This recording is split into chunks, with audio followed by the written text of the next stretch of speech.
आज हम लोग आइसोमेट्रिक के इस लेक्चर में बात करेंगे पेंटागोनल पिरामिड के बारे में। ठीक है कि किस प्रकार से पेंटागोनल पिरामिड का आइसोमेट्रिक प्रोजेक्शन और आइसोमेट्रिक व्यू ड्रॉ करते हैं। तो सबसे पहले हम लोग कुछ क्वेश्चन को ले लेते हैं। तो चलिए, पहला क्वेश्चन कुछ इस प्रकार से, draw the isometric projection of a pentagonal pyramid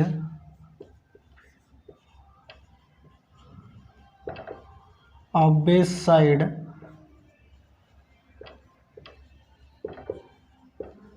40 mm and axis 70 mm long when its axis vertical। ठीक है, दूसरा क्वेश्चन कुछ इस प्रकार से, draw the isometric view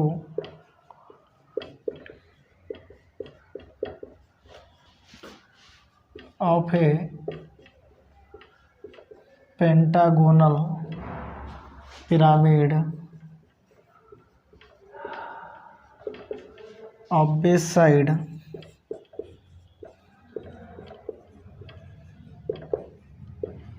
40 mm and axis 70 mm long। ठीक है, तीसरा क्वेश्चन कुछ इस प्रकार से, draw the isometric projection of A pentagonal pyramid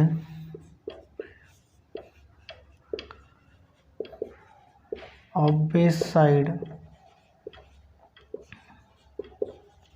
40 mm and axis 70 mm long when its axis horizontal। ठीक है, चौथा क्वेश्चन कुछ इस प्रकार से, draw the isometric view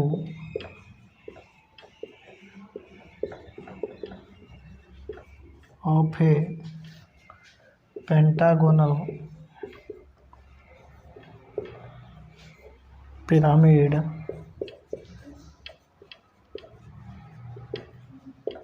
of base side 40 mm and axis 70 mm long when its axis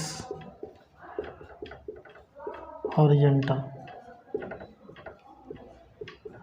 ठीक है, चारों क्वेश्चन को आप लोग नोट कीजिए, फिर हम लोग एक एक करके समझेंगे, फिर सबका ग्राफिकल रिप्रेजेंटेशन देखेंगे। ठीक है, चलिए नोट कीजिए इसको। चलिए, जैसा कि हम लोग जानते हैं आइसोमेट्रिक के कोई भी लैंग्वेज प्रॉब्लम होते हैं तो सबसे पहले हम लोग का काम होता है कि ये पता करना आइसोमेट्रिक प्रोजेक्शन है या आइसोमेट्रिक व्यू है। तो ऐसा क्यों करते हैं? यदि आइसोमेट्रिक प्रोजेक्शन का क्वेश्चन रहता है तो सबसे पहले हम लोग आइसोमेट्रिक स्केल बनाते हैं। ठीक है, यदि आइसोमेट्रिक व्यू का क्वेश्चन रहता है तो हम लोग ट्रू स्केल से क्वेश्चन का ग्राफिकल रिप्रेजेंटेशन करते हैं। ठीक है, इतना तो क्लियर होगा। तो चलिए, पहला क्वेश्चन में यहाँ देखिए क्या करा, आइसोमेट्रिक प्रोजेक्शन। तो दिमाग चमकना चाहिए, यहाँ पे क्या होगा, आइसोमेट्रिक स्केल बनेगा और उसी स्केल से डाटा को मेजर करके ग्राफिकल रिप्रेजेंटेशन करेंगे। ठीक है, उसके बाद किसका, तो पेंटागोनल पिरामिड का, तो बेस में क्या होगा, पेंटागन बनेगा और उसी पेंटागन को हम लोग क्या करते हैं, फिर बंद करते हैं स्क्वायर या रेक्टेंगल में। आप जानते ही हैं कि जो भी सॉलिड के ग्राफिकल रिप्रेजेंटेशन मतलब आइसोमेट्रिक प्रोजेक्शन या आइसोमेट्रिक व्यू बनाना होता है तो उसके बेस को हम लोग बंद करते हैं। तो दूसरा स्टेप क्लियर हो गया। पहला स्टेप में ये पता करना है आइसोमेट्रिक प्रोजेक्शन है कि आइसोमेट्रिक व्यू है। यदि प्रोजेक्शन है तो पहले आइसोमेट्रिक स्केल बनाएंगे, फिर वहाँ से डाटा को मेजर करेंगे, ठीक है। अगर आइसोमेट्रिक व्यू है तो ट्रू स्केल से ग्राफिकल रिप्रेजेंटेशन करेंगे, ठीक है। तो पहला क्वेश्चन में आइसोमेट्रिक प्रोजेक्शन कह रहा है तो आइसोमेट्रिक स्केल बनाएंगे, फिर किसका, पेंटागोनल पिरामिड का, तो बेस में जो पेंटागन बनेगा उसको बंद करेंगे, ठीक है। तो पेंटागन का साइड दिया हुआ है 40 mm और एक्सिस दिया हुआ है 70 mm। कोई दिक्कत, इस डाटा का यूज कर लेंगे हम लोग। उसके बाद कंडीशंस देखते थे। स्टेप 3 में हम लोग क्या करते थे, कंडीशंस देखते थे। तो यहाँ पे कंडीशन देखिए क्या करा, व्हेन इट्स एक्सिस वर्टिकल। तो एक्सिस वर्टिकल के केस में इंक्लानेशन क्या लेते हैं, 30-30। और इंक्लानेशन क्या लेते हैं हम लोग, आप लोग को पता होगा कि जो बेस को बंद करते हैं स्क्वायर या रेक्टेंगल में, उसी की स्क्वायर या रेक्टेंगल के 2 एज को हम लोग इंक्लाइन करते हैं अकॉर्डिंग टू कंडीशन। तो यहाँ पे व्हेन इट एक्सिस वर्टिकल का केस है तो इंक्लानेशन रिमार्क में भी लिखाए हुए हैं बेसिक लेक्चर में। तो यहाँ पे 30-30 पे हम लोग 2 एज को इंक्लाइन करके बेस को बनाएंगे, ठीक है। चलिए पहला क्वेश्चन क्लियर हो गया। आइसोमेट्रिक प्रोजेक्शन है तो आइसोमेट्रिक स्केल बनाएंगे, उसके बाद पेंटागन को बना के उसको बंद करेंगे। उसके बाद जो बंद करेंगे रेक्टेंगल में बंद होगा इस क्वेश्चन में, तो उस रेक्टेंगल के 2 एज को 30-30 पे इंक्लाइन करेंगे। यहाँ से क्लियर हो गया आपका। चलिए दूसरा क्वेश्चन, आइसोमेट्रिक व्यू कह रहा है। आइसोमेट्रिक व्यू कह रहा है तो ट्रू स्केल से बनाएंगे। पेंटागोनल पिरामिड है, बेस में पेंटागन बनेगा, पेंटागन को बंद करेंगे, ट्रू स्केल से पेंटागन बनाएंगे। यहाँ आइसोमेट्रिक स्केल से पेंटागन बनाएंगे, ठीक है। तो पेंटागन को बना के उसके बेस को बंद करेंगे। पेंटागन का साइड यहाँ दिया हुआ है 40 mm और यहाँ पिरामिड जो बनाएंगे उसमें एक्सिस लेंथ 70 mm यूज करेंगे, ठीक है। उसके बाद कंडीशंस नॉट गिवन है, कंडीशन नहीं दिया हुआ है, तो उस केस में भी हम लोग 30-30 पे इंक्लाइन करते हैं। रिमार्क में लिखाए भी हैं हम कि अगर कंडीशन नॉट गिवन हो तो इंक्लानेशन 30-30 लेते हैं। तो दूसरा क्वेश्चन भी क्लियर है, ट्रू स्केल से बनेगा। पहले पेंटागन 2 स्टेप में क्लियर हो जाएगा। पेंटागन को बनाएंगे, फिर पेंटागन को बंद करके डायरेक्ट रेफरेंस लाइन खींचेंगे, वहाँ पे 30-30 पे इंक्लाइन करके ऑल ओवर ऑब्जेक्ट बना लेंगे, कोई दिक्कत। चलिए तीसरा क्वेश्चन में आइसोमेट्रिक प्रोजेक्शन कह रहा है, तो फिर यहाँ पे क्या होगा, आइसोमेट्रिक स्केल बनेगा। उसके बाद पेंटागोनल पिरामिड का पेंटागन को बनाएंगे, फिर उसको बंद करेंगे। तो यहाँ जो पेंटागन बनाएंगे आइसोमेट्रिक स्केल से डाटा को मेजर करके, ठीक है। और एक्सिस लेंथ भी कहाँ से लेंगे, आइसोमेट्रिक स्केल से। उसके बाद साइड यूज कर लेंगे 40 mm, एक्सिस 70 mm दिया हुआ है। उसके बाद कंडीशंस देखेंगे। व्हेन इट्स एक्सिस हॉरिजॉन्टल का केस है तो एक्सिस हॉरिजॉन्टल के केस में इंक्लानेशन क्या लेते हैं, 90-30 लेते हैं, क्लियर है। तो ध्यान रखिएगा इस क्वेश्चन में क्या होगा, आइसोमेट्रिक स्केल बनेगा, फिर उसी स्केल से मेजर करके पेंटागन को बनाएंगे, फिर उसको रेक्टेंगल में बंद करेंगे और लास्ट स्टेप में जो इंक्लाइन करते हैं हम वहाँ पर कितना लेंगे इंक्लानेशन, 90-30 लेंगे। क्यों, क्योंकि एक्सिस हॉरिजॉन्टल का केस है, ठीक है। चलिए अगला क्वेश्चन, लास्ट क्वेश्चन है। आइसोमेट्रिक व्यू कह रहा है तो ट्रू स्केल से बनेगा। पेंटागोनल पिरामिड का तो बेस में पेंटागन बनाएंगे, उसको रेक्टेंगल में बंद करेंगे, फिर इंक्लानेशन देखेंगे। कंडीशन यहाँ पे देखिए क्या दिया हुआ है, व्हेन एक्सिस हॉरिजॉन्टल का केस दिया हुआ है, तो यहाँ भी इंक्लानेशन क्या होगा, 90-30 होगा, क्लियर है चारों क्वेश्चन। चलिए अब एक करके सबका हम लोग ग्राफिकल रिप्रेजेंटेशन देखेंगे। चलिए अब देखिए पहले क्वेश्चन में क्या है कि आइसोमेट्रिक प्रोजेक्शन है, तो हम लोग क्या करेंगे, सबसे पहले आइसोमेट्रिक स्केल बनाएंगे। और हम आपको बताए हुए थे स्केल बनाने के पहले आप लोग क्वेश्चन में देख लीजिएगा कि सबसे बड़ा डाटा कितना mm यूज हुआ है। तो इस क्वेश्चन में 2 ही डाटा यूज हुआ है, 40 mm और 70 mm, तो हम लोग मैक्सिमम 70 mm तक का स्केल बना लेंगे, ठीक है। तो और एक चीज़ आप लोग यहाँ ध्यान रखिएगा कि जो भी हम यहाँ ग्रीन मार्कर यूज करेंगे आप लोग वहाँ HB पेंसिल चलाइएगा, और जो भी मार्कर हम ब्लैक मार्कर यूज करेंगे वहाँ 4H पेंसिल चलाइएगा। तो सबसे पहले हम लोग आइसोमेट्रिक स्केल बनाते हैं। तो स्केल कैसे बनाते हैं, तो ट्रू स्केल से पहले जितना mm तक का स्केल बनाना रहता है उतना mm कॉपी करते हैं। चलिए ट्रू स्केल से सबसे पहले हम लोग क्या करेंगे, 70 mm को कॉपी करेंगे, ठीक है। चलिए 0 1 2 3 4 5 6 7, कोई दिक्कत। फिर क्या करते थे, फर्स्ट इंड पे 15 डिग्री का एंगल बनाते थे। तो चलिए फर्स्ट इंड पे 15 डिग्री का एंगल बनाएंगे और लास्ट इंड पे 45 डिग्री का एंगल बनाते थे और सभी पॉइंट्स को एक्सटेंड कर देते थे। तो फाइनली ये आइसोमेट्रिक स्केल बन जाता था, कोई दिक्कत। चलिए सबको 45 डिग्री पे एक्सटेंड कर देना है। कर दिए, यहाँ दिखा भी दीजिएगा कितना पे एक्सटेंड किए, 45 डिग्री पे। ये फर्स्ट इंड पे 15 डिग्री का। यहाँ जो मिलता है यही क्या होता है, आइसोमेट्रिक लेंथ होता है।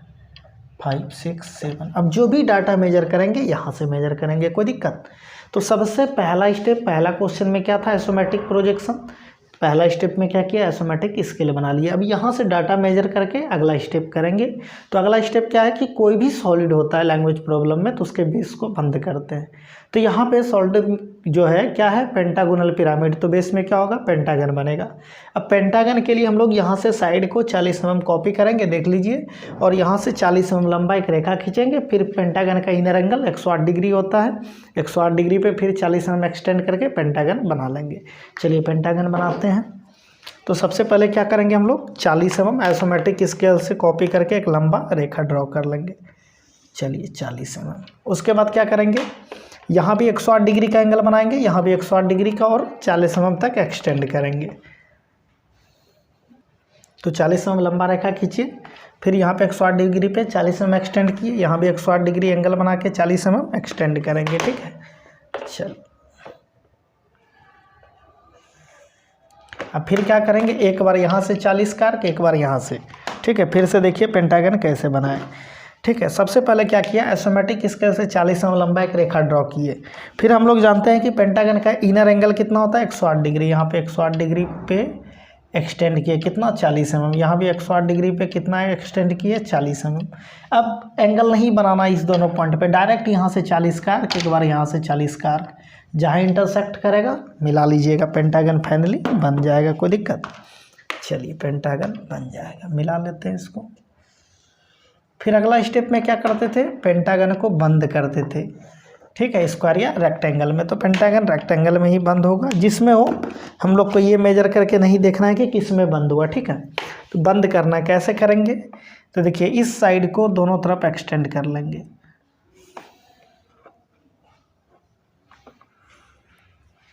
ठीक है, फिर इसी के पैरेलल बिल्कुल इस पॉइंट पे एक्सटेंड कर लेंगे।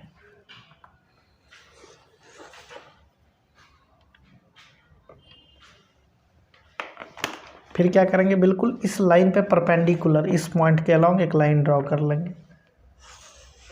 ठीक है, ठीक इसी प्रकार से इधर भी क्या करेंगे, इस लाइन पे बिल्कुल परपेंडिकुलर इस पॉइंट के अलोंग, यहाँ पे जो पॉइंट है इसके अलोंग एक लाइन ड्रॉ कर लेंगे। तो ऑटोमेटिक ये बंद हो जाएगा। यहाँ तक में कोई दिक्कत। चलिए इसके बाद इसको नेमिंग कर लेंगे, A, B, C, D। Pentagon को भी कर लेते हैं, 1, 2, 3, 4, 5। ये 2 स्टेप में कोई दिक्कत नहीं होना चाहिए। अब तीसरा स्टेप में हम लोग क्या करते थे, कंडीशंस देखते थे। तो इस क्वेश्चन में वेंट्स एक्सिस वर्टिकल का केस है। तो यहाँ पे एक रेफरेंस के लिए लाइन ड्रॉ करेंगे, और यहाँ जो इंक्लाइंड करेंगे 30 डिग्री पर, किसको, इसी रेक्टेंगल के 2 साइड को। ठीक है, और ऑल ओवर पेंटागन का बेस यहाँ बना के फिर हम लोग आगे क्या करेंगे, एपेक्स वाले पॉइंट से सभी पेंटागन के जो बेस में पॉइंट है मिला देंगे, तो फाइनली पेंटागन बन जाएगा। तो चलिए ये 2 स्टेप में कोई दिक्कत नहीं है। चलिए अब तीसरा स्टेप हम लोग करते हैं। तो देखिए अब हम लोग अगला स्टेप में क्या करेंगे, सबसे पहले एक रेफरेंस के लिए लाइन ड्रॉ कर लेंगे। ठीक है, चलिए एक रेफरेंस के लिए लाइन ड्रॉ कर लेते हैं। फिर क्या करेंगे, 30 डिग्री पे 2 रेखा को ड्रॉ कर लेंगे। चलिए 30 डिग्री पे कोई एक पॉइंट को रेफरेंस मान के 30 डिग्री पे 2 लाइन ड्रॉ कर लेते हैं। ठीक है, चलिए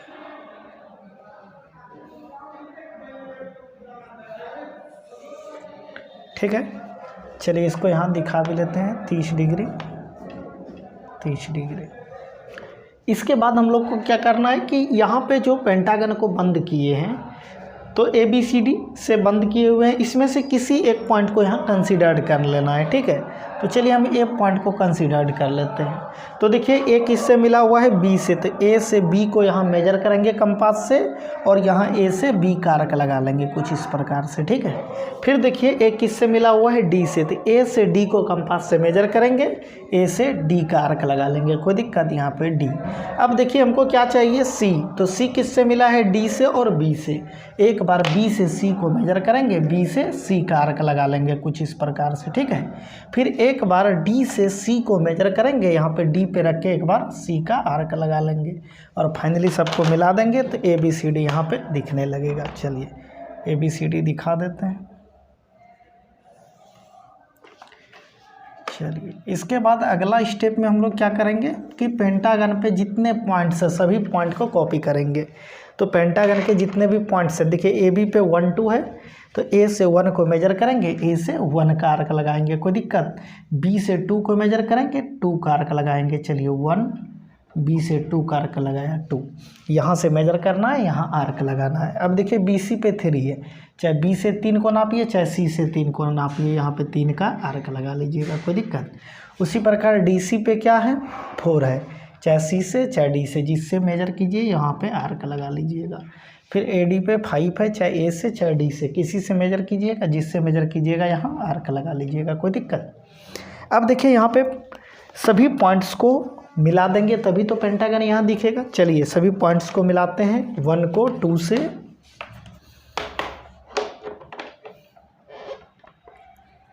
1 को 2 से, 2 को 3 से, 3 को 4 से, 4 को 5 से, 5 को 1 से। जब मिलाइएगा तो यहाँ पे फाइनली आपको पेंटागन दिखने लगेगा, कोई दिक्कत। इसके बाद एक चीज़ और यहाँ पे ध्यान दीजिएगा कि हम लोग जानते हैं कि पिरामिड के केस में बेस के मिड पॉइंट से एपेक्स तक जो रेखा जाती है उसी को एक्सिस कहते हैं हम लोग। तो बेस का मिड पॉइंट कैसे निकालिएगा, तो सबसे पहले आप मिड पॉइंट यहाँ निकाल लीजिएगा, ठीक है। तो जिस तरह से हम यहाँ निकालेंगे उसी तरह से यहाँ निकाल लेंगे। पहले कोशिश कीजिएगा यहाँ निकाल के दिखा दें, ठीक है। तो कैसे निकालेंगे यहाँ, तो पेंटागन के कोई 2 साइड को लेंगे, ठीक है। पेंटागन के कोई 2 साइड को लेंगे, उसके मिड पॉइंट को निकाल लेंगे। कोई भी 2 साइड इसमें से ले सकते हैं, ठीक है। उसके मिड पॉइंट को निकाल लीजिएगा। चलिए इस 2 साइड को ले रहे हैं हम लोग, तो इसका मिड पॉइंट 20 mm पे, इसी प्रकार इसका मिड पॉइंट 20 mm पे, कोई दिक्कत। कोई 2 साइड को लेंगे, उसके मिड पॉइंट से उसके सामने वाले कॉर्नर से मिलाना है। अब देखिए इसका इस एज का मिड पॉइंट ये लिए तो इसका सामने का कॉर्नर ये हुआ, इस एज का मिड पॉइंट ये हुआ तो इसका सामने का कॉर्नर ये हुआ, इसको मिला लेते हैं। चलिए जब मिड पॉइंट को सामने वाले कॉर्नर से मिलाइएगा ना तो दोनों एक दूसरे को इंटरसेक्ट करेगा, तो जिस पॉइंट पे इंटरसेक्ट करेगा ना वही उसका मिड पॉइंट हो जाएगा, ठीक है। नाम भी दे देते हैं यहाँ, कोई दिक्कत है। कैसे मिड पॉइंट निकालें, कोई भी 2 साइड को लेके आप कर सकते हैं। कोई भी 2 साइड लेना है पेंटागन का, उसका मिड पॉइंट निकाल लेना है, उस साइड के सामने वाले कॉर्नर से उस मिड पॉइंट को मिला देना है, ठीक उसी प्रकार से, ठीक है। कोई दिक्कत मिड पॉइंट निकालने में। उसी प्रकार से यहाँ भी मिड पॉइंट निकाल लेंगे। तो 1 2, तो 1 2 पे लिए हुए हैं तो इसका मिड पॉइंट निकाल लीजिएगा। उसके बाद 1 5 को लिए तो 1 5 का मिड पॉइंट निकाल लीजिएगा। दोनों को आपस में कॉर्नर से मिलाइएगा, जहाँ इंटरसेक्ट करेगा वही उसका क्या हो जाएगा, मिड पॉइंट हो जाएगा। चलिए कुछ इस प्रकार से मिड पॉइंट निकलेगा, कोई दिक्कत। मिड पॉइंट निकालने में यही इसका मिड पॉइंट हो जाएगा ओ। अब हमको क्या चाहिए, एपेक्स। तो यहाँ से क्या करेंगे, 70 mm को कॉपी करेंगे। डायमेंशनिंग भी कर लिया कीजिएगा, डायमेंशन मोस्ट इम्पॉर्टेंट होता है इंजीनियरिंग ग्राफिक्स में। यहाँ से 70 mm को मार्क करके कॉपी कर लेंगे। चलिए यहाँ दिखा भी देंगे इसको, कितना लिया 70 mm। एरो 1:3 में डायमेंशन लाइन हमेशा आउटलाइन के पैरेलल होना चाहिए, ठीक है। ये सब क्लियर होना चाहिए आप लोग का। दिखा लीजिएगा 70 mm। यहाँ भी इसको दिखा दीजिए। पेंटागन का एक एज कितना था, 40 mm। यहाँ भी डायमेंशन आउटलाइन के पैरेलल मिनिमम 5 mm गैप पे, यही गैप बोलते हैं, मिनिमम 5 mm होना चाहिए, मैक्सिमम जो भी ले सकते हैं। एरो 1:3 में और डायमेंशन लाइन आउटलाइन के पैरेलल, इसके बिल्कुल ये लाइन पैरेलल होना चाहिए, ठीक है। चलिए अब यहाँ से एक्सिस लाइन का रिप्रेजेंटेशन क्या होता है, 1 डैश 1 बिंदा, कोई दिक्कत, 1 डैश 1 बिंदा। और ये बिल्कुल रेफरेंस पे परपेंडिकुलर चलना है, रेफरेंस पे बिल्कुल परपेंडिकुलर, 1 डैश 1 बिंदा। क्यों 1 डैश 1 बिंदा एक्सिस लाइन का रिप्रेजेंटेशन होता है। चलिए 1 डैश 1 बिंदा के थ्रू इसको दिखा भी देंगे, कोई दिक्कत। चलिए अगला स्टेप में हम लोग क्या करेंगे कि पेंटागन के जितने भी पॉइंट्स हुए, ठीक है, मतलब हम लोग जानते हैं पिरामिड के केस में बेस पे जितने पॉइंट होते हैं सभी को जाके अपेक्स से मिलाते हैं, जिसको क्या कहते हैं, फेस एज कहते हैं।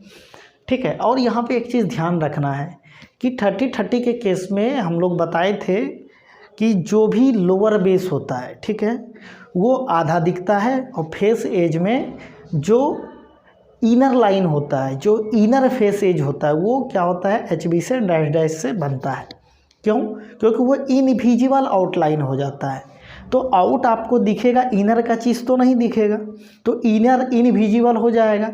यहाँ बेस भी कुछ आधा बेस क्या होता है, इनविजिबल होता है, और कुछ फेस एज भी क्या होता है, इनविजिबल होता है। इसके पहले हम लोग हेक्सागोनल पिरामिड देखे थे, वहाँ भी, या प्रिज्म हो, पिरामिड हो, कहीं भी लोअर बेस आधा होता है। कब? 30-30 के केस में। 90-30 में ऑल ओवर पूरा दिखता है। तो ये 30-30 का केस है, तो यहाँ भी बेस आधा दिखेगा, तो अभी नहीं पता चल रहा है कहाँ आधा दिखेगा। अब आगे हम लोग कर लेते हैं, बाद में देख लेंगे कितना पोर्शन इनविजिबल है, उसको डैश डैश कर लेंगे, कोई दिक्कत। तो चलिए इनर और आउटर पॉइंट को खोजते हैं। इसके लिए हम सबसे आसान तरीका बताए थे कि जहाँ पे आप पॉइंट माने हैं रेफरेंस पे, वहाँ पे हाथ खोलना है, सबसे बाहरी पॉइंट को देखना है। तो यहाँ देखिए 2-5 से ज़्यादा कोई बाहर है नहीं है, इतना पूरा दिखेगा आपको। तो 2 से लेके 5 तक जो बेस होगा वो सारा विजिबल होगा, मतलब 2 से 1, 1 से 5 विजिबल होगा। क्यों? क्योंकि आउट है। ठीक है, तो यहाँ से फेस एज में भी वही है, ये आउट है, तो 2 से जो फेस एज जाएगा ये भी विजिबल होगा, 3 से जो 5 से जो जाएगा ये भी विजिबल होगा, 1 से जो फेस एज जाएगा वो भी विजिबल होगा। लेकिन 4 देखिए ये इनर में है 4, 3, तो 4 से जो जाएगा फेस एज इनविजिबल आउट होगा, मतलब HB डैश डैश होगा। ये 3 भी इनविजिबल आउट होगा, HB से डैश डैश जाएगा। और 5 से 4, 4 से 3 जो बेस होगा ये भी इनविजिबल होगा, इसीलिए HB से डैश डैश जाएगा, कोई दिक्कत। फिर से एक बार देखिए क्या करते हैं, रेफरेंस वाले पॉइंट पे जाते हैं, हाथ खोलते हैं, सबसे बाहर का पॉइंट देखते हैं इतना, तो ये वाला तरफ बाहर आउट, आउट के बाहर इधर हुआ, तो इतना सारा विजिबल होगा, ये वाला सारा इनविजिबल होगा, कोई दिक्कत। तो चलिए सबको मिलाते हैं। तो देखिए 5 जो मिलेगा ये क्या होगा, विजिबल आउट होगा, इसलिए HB से प्लेन। ठीक है, अब HB पेंसिल ले लेते हैं। ठीक है, तो 5 जो मिलेगा अपेक्स से क्या होगा, HB से प्लेन मिलेगा। क्यों? क्योंकि विजिबल आउटलाइन है। ठीक है, उसी तरह 3 भी क्या होगा, सॉरी 2 भी क्या होगा, विजिबल आउट होगा। ठीक है,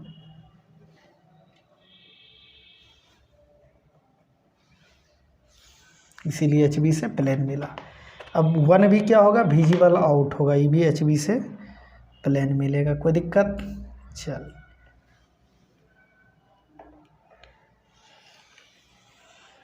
1 भी मिल गया। चलिए अब 4 और 3 ये क्या होगा, इनविजिबल आउट होगा, तो इसीलिए HB से इसको डैश डैश कर लेंगे।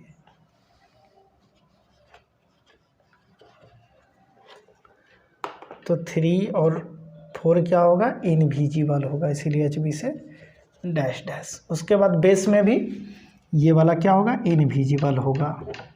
लोअर बेस है, 30-30 का केस है, उस केस में आधा बेस क्या होता है, इनविजिबल होता है। कोई दिक्कत है यहाँ तक में?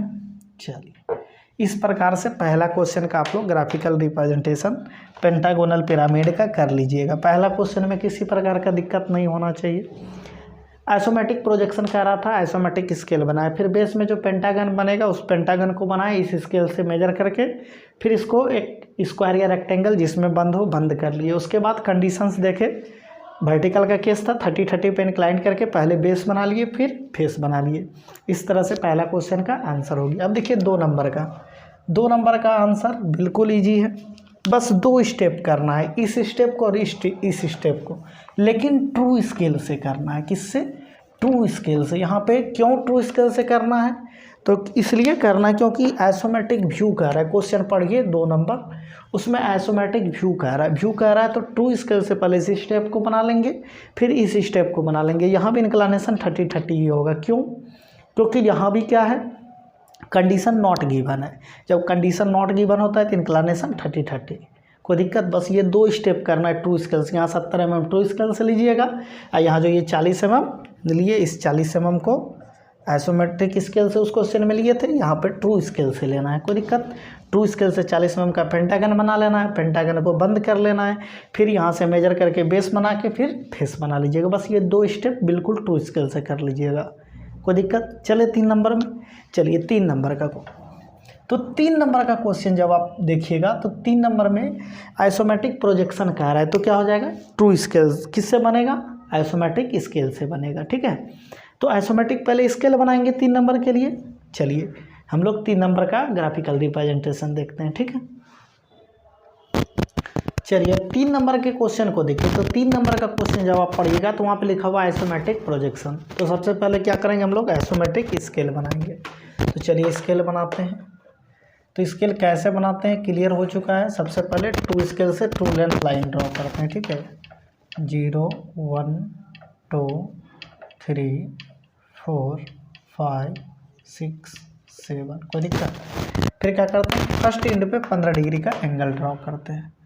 चलिए फर्स्ट एंड पे 15 डिग्री का एंगल ड्रॉ करते हैं, लास्ट एंड पे 45 डिग्री का, और सभी पॉइंट को एक्सटेंड कर देते हैं, कोई दिक्कत।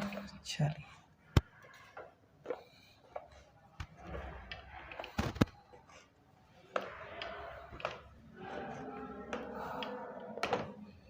तो तीसरा नंबर के क्वेश्चन में आइसोमेट्रिक प्रोजेक्शन था, इसलिए क्या किए, आइसोमेट्रिक स्केल बनाए। अब आइसोमेट्रिक स्केल से ही जो ये आइसो लेंथ लाइन होता है, यहाँ से डाटा को मेजर करके हम लोग क्या किए, पेंटागोनल पिरामिड है तो बेस में पेंटागन जो बनेगा, पेंटागन को बना लिए, ठीक है। फिर पेंटागन को क्या किए, बंद कर लिए, फिर नेमिंग कर लिए, डायमेंशनिंग कर लिए। यहाँ तक तो आप कर सकते हैं, कोई दिक्कत नहीं होना चाहिए। 3 नंबर का आंसर है, ठीक है। चलिए उसके बाद यहाँ पे जब आप कंडीशंस देखिएगा तो यहाँ पे वेंट्स एक्सिस हॉरिजेंटल का केस है। एक्सिस हॉरिजेंटल है मतलब इंक्लिनेशन 90-30 होगा। तो हम लोग क्या करेंगे कि रेफरेंस के लिए एक लाइन ड्रॉ कर लेंगे। चलिए रेफरेंस के लिए एक लाइन ड्रॉ कर लिया, कोई दिक्कत। उसके बाद एक एज को 90 डिग्री पे, एक एज को 30 डिग्री पे इंक्लाइन कर लेंगे। चलिए एक एज को 90 डिग्री पे, एक एज को 30 डिग्री पे इंक्लाइन कर लेंगे, कोई दिक्कत। ये 90 डिग्री पे इंक्लाइन कर लिया। और हमेशा ध्यान रखिएगा 90 का साइड उधर बनाइएगा जिधर स्पेस रहे, क्योंकि एक्सिस 90 वाले साइड की तरफ जाता है। और दूसरा एज 30 डिग्री पे हम ड्रॉ कर लेते हैं। चलिए कोई दिक्कत यहाँ तक में, ये हो गया 30 डिग्री पे। उसके बाद अगला स्टेप में क्या करेंगे हम लोग कि ABCD के किसी पॉइंट को यहाँ कंसीडर करेंगे। चलिए इस बार B पॉइंट को कंसीडर कर लेते हैं। B से कौन मिला है, तो B से A का आर्क लगा लेंगे। B से A को यहाँ मेजर करेंगे, B से A का आर्क लगा लेंगे कुछ इस प्रकार से। फिर B से कौन मिला, C, तो यहाँ से B से C को मेजर करेंगे, B से C का आर्क लगा लेंगे कुछ, यहाँ पे मिला C, कोई दिक्कत। अब A और C से कौन मिला, D, तो यहाँ पे A से D को मेजर करेंगे, यहाँ पे A से D का आर्क। फिर यहाँ पे C से D को मेजर करेंगे, C से D का आर्क, जहाँ आर्क लगे सभी पॉइंट्स को आपस में मिला लेंगे। तो इस प्रकार से ABCD कंप्लीट हो जाएगा, कोई दिक्कत। चलिए ABCD कंप्लीट हो गया। उसके बाद पेंटागन के जितने पॉइंट्स हैं ABCD पे, सभी पॉइंट्स को कॉपी करेंगे। तो AB पे 1 2 है तो A से 1 का आर्क, ठीक है। B से 2 का आर्क, BC पे 3 है तो चाहे B से चाहे C से 3, AD पे 4 है तो कहीं 4 ले लेते हैं हम लोग, ठीक है, कुछ इस प्रकार से। इस पे 5, ठीक है, नाम भी दे दीजिएगा, ये D, ठीक है। अब क्या करेंगे, 1 को 2 से, 2 को 3 से, 3 को 4 से, 4 को 5 से, 5 को 1 से मिलाएंगे तो फाइनली पेंटागन बन जाएगा, ठीक है। चलिए बेस को बनाते हैं पहले मिला के। 1 को 2 से, 2 को 3 से, 3 को 4 से,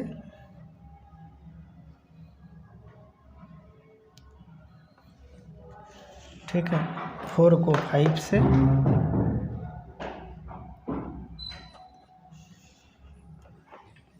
5 को 1 से। जब आप मिलाइएगा फाइनली यहाँ पे पेंटागन बन जाएगा। उसके बाद क्या करेंगे हम लोग, मिड पॉइंट निकालेंगे। तो मिड पॉइंट कैसे निकालते हैं, बेस का मिड पॉइंट आपको भी पता है, कोई दो एज के मिड पॉइंट को लेते हैं, तो यहाँ जो एज को लिए हैं इसका मिड पॉइंट ये, सपोज इसका मिड पॉइंट ये ले लेते हैं, ठीक है।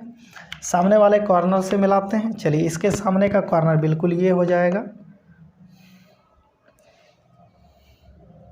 ठीक है, और इसके सामने का कॉर्नर बिल्कुल ये हो जाएगा, ठीक है, और ये इसका क्या हो जाएगा, मिड पॉइंट हो जाएगा। कोई दिक्कत मिड पॉइंट निकालने में? यहाँ पे 1 2 एज का मिड पॉइंट लिए तो यहाँ भी 1 2 एज का मिड पॉइंट ले लिए। यहाँ पे फिर 1 5 का लिए तो 1 5 का मिड पॉइंट ले लिए। उसके बाद इसके देखिए मिड पॉइंट का इस एज का कह सकते हैं, 1 2 एज का सामने का कॉर्नर ये रहा, तो मिड पॉइंट को यहाँ से मिला दिए। 1 5 के एज के कॉर्नर देखिए, इसके सामने का कॉर्नर बिल्कुल ये रहा, तो मिड पॉइंट को यहाँ कॉर्नर से मिला दिए। दोनों मिड पॉइंट जहाँ मिलाए, दोनों मिड पॉइंट को सामने वाले कॉर्नर से जहाँ इंटरसेक्ट किया वो उसका मिड पॉइंट हो गया बेस का, ठीक है। उसके बाद एक्सिस लेंथ जो इस क्वेश्चन में 70 mm दिया हुआ है, ये 70 mm बिल्कुल 30 डिग्री वाले एज पे परपेंडिकुलर लेंगे, ठीक है। 30 डिग्री का एज ये है, इस पे बिल्कुल परपेंडिकुलर लेंगे, ठीक है। और कितना mm? 70 mm। कितना mm? 70 mm। कोई दिक्कत?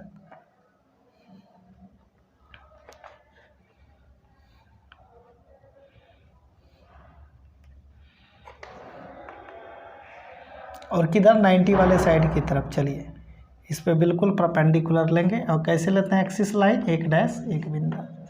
कितना mm जाएंगे? 70 mm जाएंगे, कुछ इस प्रकार से। चलिए, इसको दिखा भी लेते हैं हम लोग डायमेंशनिंग के थ्रू।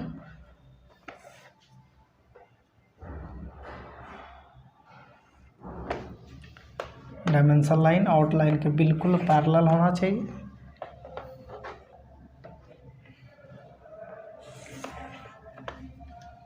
सत्तर mm एरो 1:3,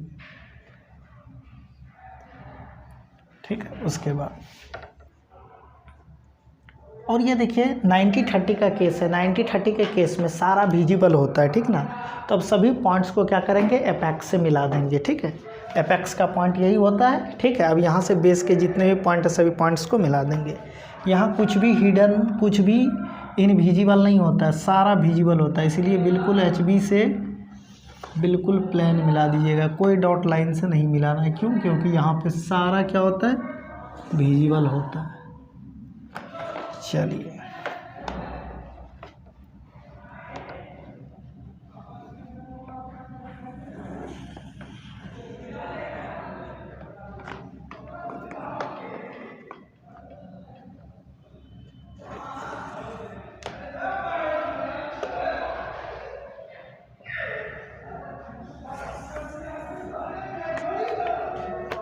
इस प्रकार से आपका 3 नंबर का आंसर कंप्लीट हो गया, ठीक है। इस प्रकार से आप लोग 3 नंबर का ग्राफिकल रिप्रेजेंटेशन कर लीजिएगा, कोई दिक्कत?